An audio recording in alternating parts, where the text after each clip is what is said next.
Hello, and welcome to Anime Audio Commentary. Today I'll be commenting on episode 7 of Code Geass. If you'd like to watch along, then start watching now. Well, that's interesting. 8 years ago, 2009. Oh, that's interesting. So this took place in 2017. Man. So that would mean Lelouch was like, born around like 2000 or something like that. Wow. But I guess, regardless of any of that, it seems like we're getting some actual juicy plot details. You know, this is clearly shortly after the murder of his mother, and you know, he's got that scowl. I think it's safe to say he is, not only not happy, but, in fact, rather upset. You know, given what we've heard Lelouch say about, I guess, the Britannian royal family, he probably doesn't think too highly of his father. I mean, maybe it was presumptuous on his part to sort of request an audience just for something like this, but presumably he's got a little bit more to say.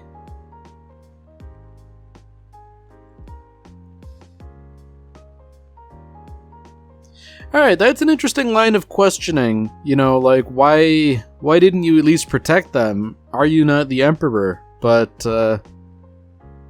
okay. I guess this sort of gives more context to the Emperor's speech at Clovis's funeral. You know, we don't need weak people. Alright. Wow. That's something for Lelouch to renounce his claim on the throne. But for the Emperor to declare him dead, you know, not literally, but more, metaphorically. Or perhaps spiritually.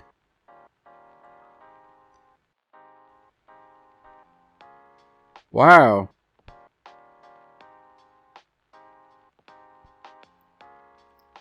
Man, that's a rather harsh thing to deal with, I'd imagine.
You know, I feel like there was a reason why we were shown that scene with the Emperor. I feel like it's got to factor into something here, but I don't know what.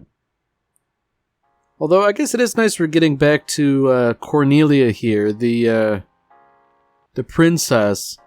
You know, as things stand, she really does seem to be the biggest threat here.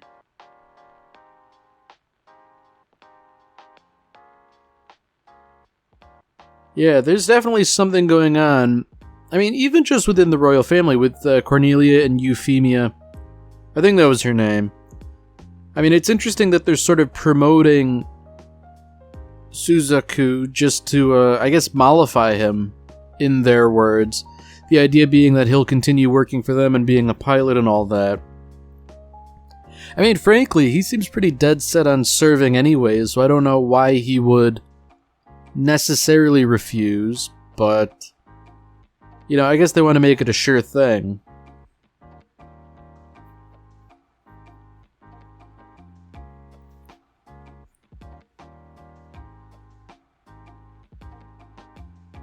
Huh.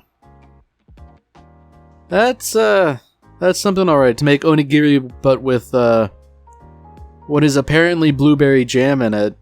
You know, I was given to understand that, you put, like, fish in it, like tuna, like raw fish, but, man. Yeah, that would be like a weird sort of culture shock, but I guess what else can you really expect in Area 11 as it is?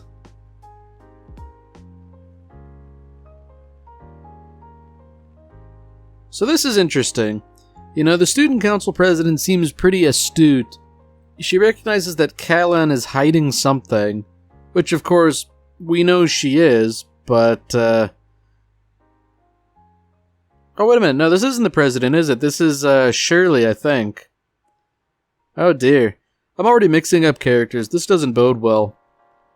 But I guess it makes sense that she would say something like this. You know, there's something of a love triangle forming. I mean, not one in actuality, but one in her mind.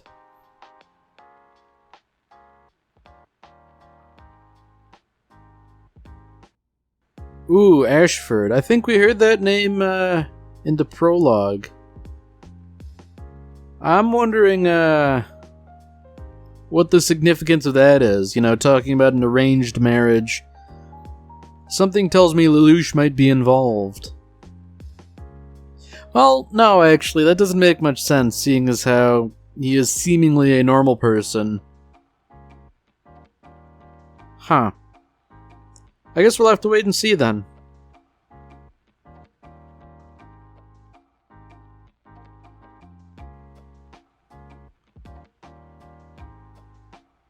Ooh.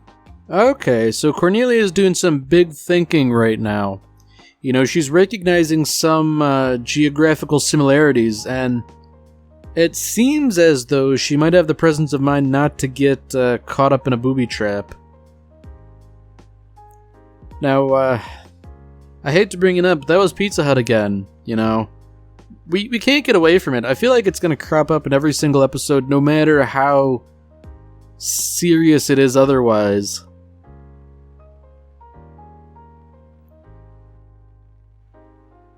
Okay, that's more interesting actually. Cornelia's recreating sort of the layout of Shinjuku in order to draw out Zero. I guess that makes sense. You know, this is sort of like almost like a chess game. You know, this is some bait here, and Lelouch seemingly can't ignore it, or is rather unwilling to do so. So I guess the question is, how prepared is he really to handle something like this? Because Jeremiah and those guys, like, they were one thing, but Cornelia seems to be quite another.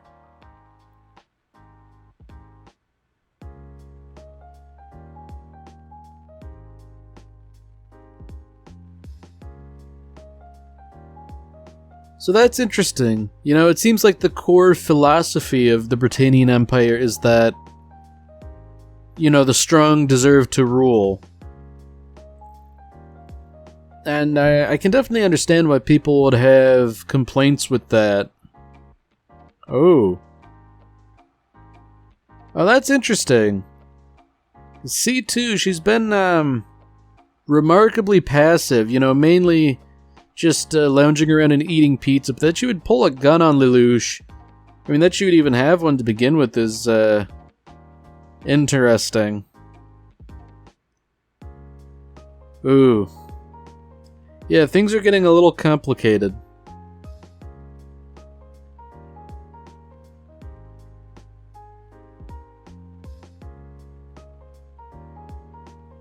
Yeah, there's something going on with C2 here. Now, I get the feeling we might learn something about her. I mean, I guess, she's not as cunning as she thinks she is. I mean, oh. I thought Lelouch was gonna, like, shoot her just to get her out of the way, but,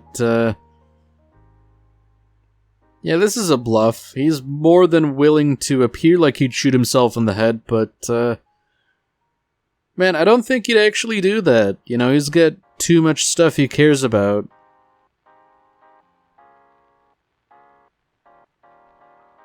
Well, I guess he wins. They say the person who cares the least wins, and I guess this proves C2 cares more about him than he supposedly cares about himself.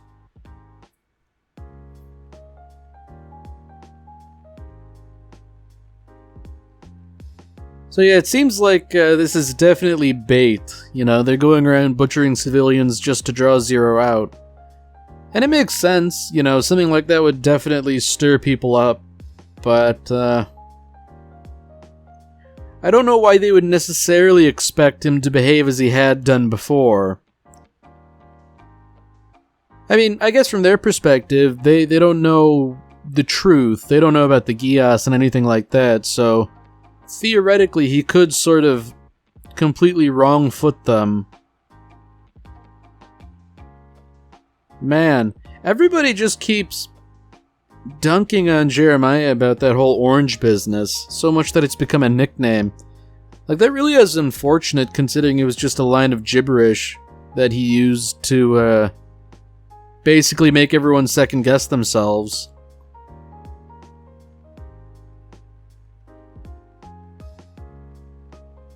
Okay.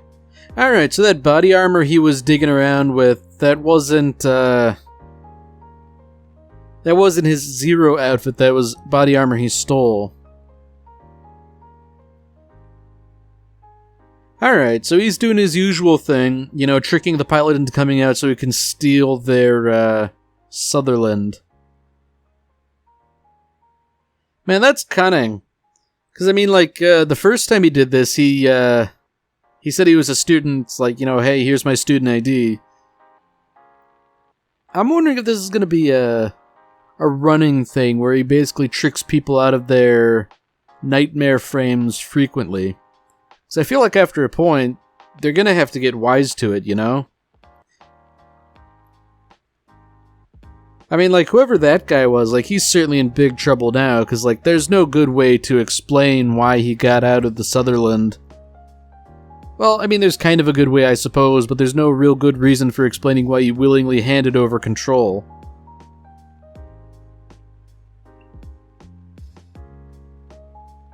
Ooh. So I think that guy was clearly hypnotized. So I guess the question is, with a similar setup to Shinjuku and an enemy that is very aware of what he could be up to, how's he gonna win here? Obviously he's kind of bound to use guerrilla tactics.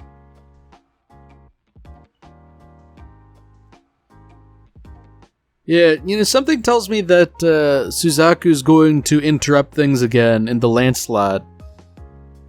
Just seeing him with the R&D crew, or whatever they are, I feel like that's not a coincidence.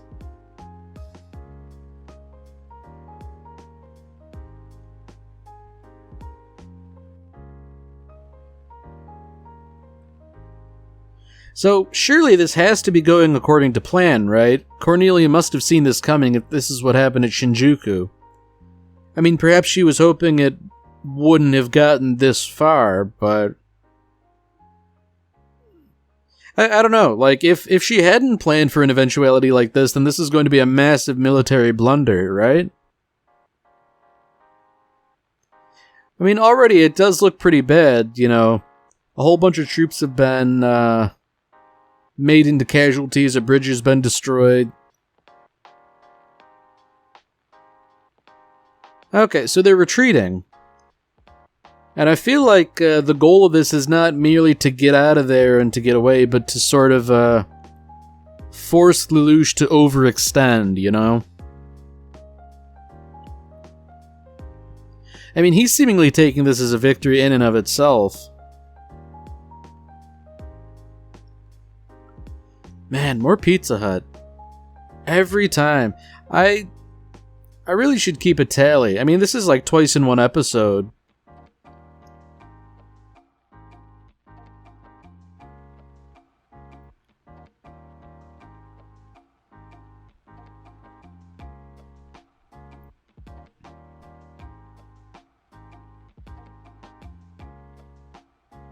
Ooh. So this is kind of interesting. Surely here, she seems to have maybe not suspected Lelouch's parentage, but just sort of like his general attitude is kind of reminiscent of the Britannian Empire.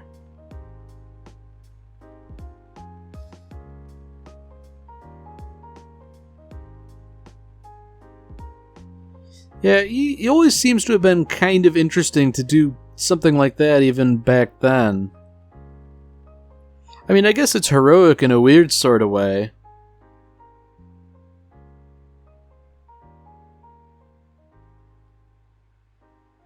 Yeah, so I guess there's going to be no real resolution on that front for a little while, I'd imagine. Now, I feel like Lelouch might be making a bit of a blunder here. You know, he's making formation with the other Sutherlands and going deep into enemy territory. I mean, I guess you kind of have to do it, because if you're the odd man out, then you get caught. But at the same time, I feel like this is exceptionally dangerous.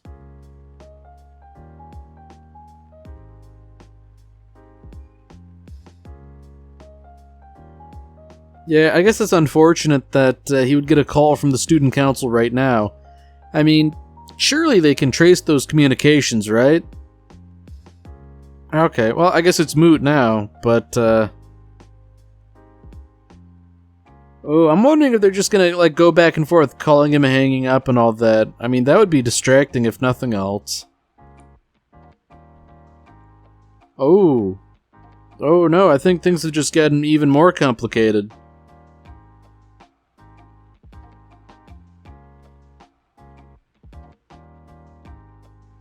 So Lelouch is assuming that Cornelia mobilizing is a sign of desperation, but given what we know, that might not necessarily be the case. Yeah, I mean, they've, oh no, I think that is the bait. A Sutherland that's giving a distress signal. I guess for a second I assumed they'd sort of backtrace Lelouch and they're like, okay, this guy's broadcasting, that's no good. Yeah, I get the feeling that these guys kind of know they're walking into an ambush. Or maybe they don't necessarily know they're walking into an ambush, they were just prepared to kill this guy, friend or foe. I mean, that does seem to be the sort of person Cornelia is. Yeah, I mean, I guess that confirms it. They didn't check his identity, they just sort of killed first and asked questions later. And I guess knowing that that's the case, Lelouch can't rely on his standard ambush tactics here.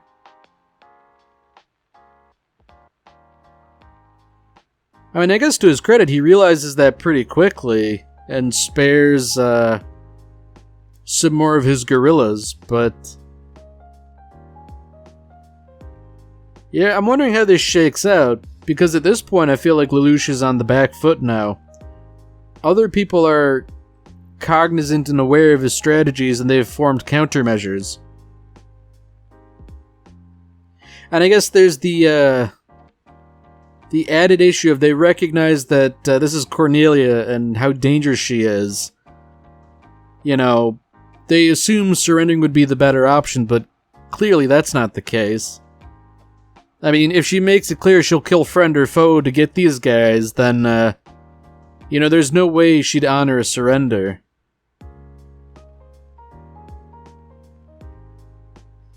And I guess the problem is that, these people are now no longer listening, which ends up getting more of them killed. It's rather unfortunate, I guess, from Lelouch's perspective.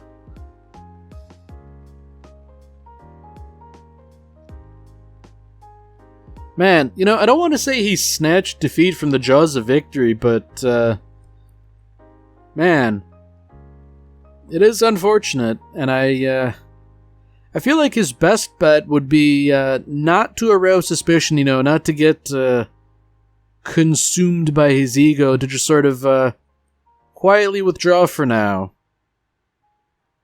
Ooh. Oh, that's bad. Yeah, for all pilots to have to go out and show their faces, you know, that's not good.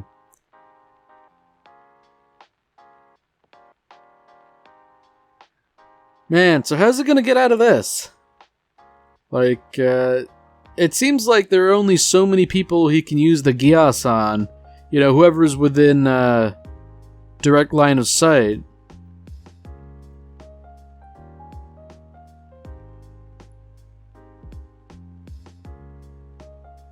Yeah, it seems like there's a whole bunch of, really bad options here and no good options.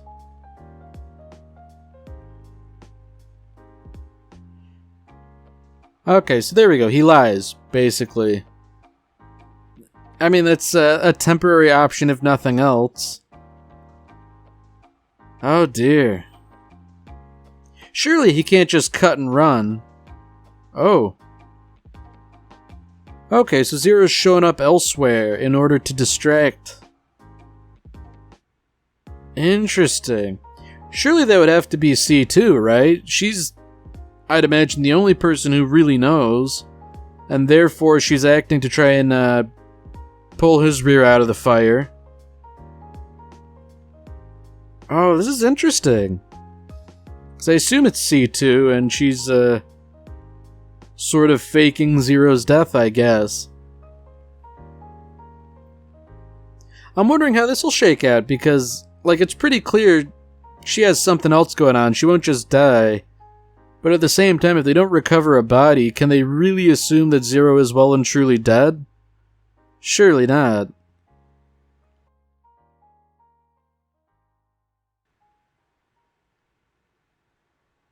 Man. You know, I really didn't expect that. Alright, yeah, there we go. So she's true to her word. If he dies, that's bad for her, so for the time being, she had to act and do this.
Alright, well that's it for this episode. If you've enjoyed it, then by all means, tune in for the next one. See you, Space Cowboy.